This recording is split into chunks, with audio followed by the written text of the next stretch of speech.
Mao. Mao Zedong. China's hero. China's legend. China's leader. Literal definition of this word is equal to Mao. At least in China, everyone is dying to be like him, but everyone fails, because nobody can be like Mao. Nobody can be Mao. He was one of a kind. This makes him China's leader. But what about in America? Texas? Or even my own friend circle? Does the definition of a leader change with circumstances? Before China, I always copied what others did. I followed in the footsteps of my parents, my teachers, my peers. Although I did things for myself, I was never the type to influence others. I never really took charge in group settings, and I tended to do exactly as others did. Rarely did I ever speak up or take a stand for myself. Maybe because I was too shy, afraid of failure. I had a hard time believing I could influence people because I lacked confidence. But after China, I keep reminiscing about the debate we had at Jiaotong. We had to generate arguments for why we thought the American system or the Chinese system was better.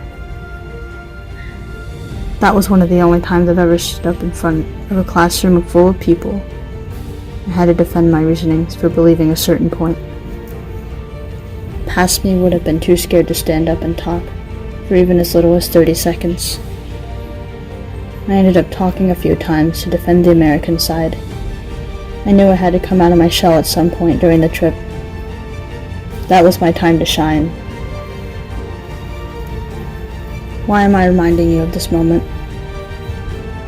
Well, it sort of came clear to me that this was one of the moments when I was just not an ordinary follower. I distinguished myself by standing up and defending my point. But is this a leader? I realized that there are so many ways to be a leader. I realized that not every leader has to be famous. Not every leader has to be an influential politician. There are leaders right in your neighborhood, in your friend circle, in your family. A fellow classmate told me that if you have to tell people you're the leader, then you aren't one. It's something that's shown, not told. I watched him simply just look up directions on his phone to guide us to our destination, and we thought we were helplessly lost. And I felt at ease. This classmate was no Mao Zedong. He was just an ordinary student, just like the rest of us. I remember the times when some of us went out for supper after work, and remembering that my classmate Anna and I were the only ones who could speak Chinese, and both of us had to guide the others in order to simply find a place or order food at a restaurant. When Anna wasn't there, it was my turn to take the lead. Not everyone can be Mao Zedong, but not everyone has to be Mao Zedong to make an impact on people.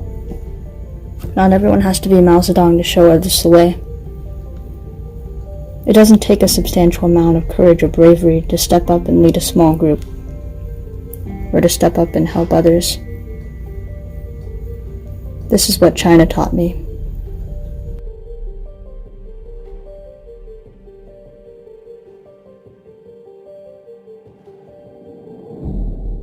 Bending right to see through the lines is easier than saying goodbye.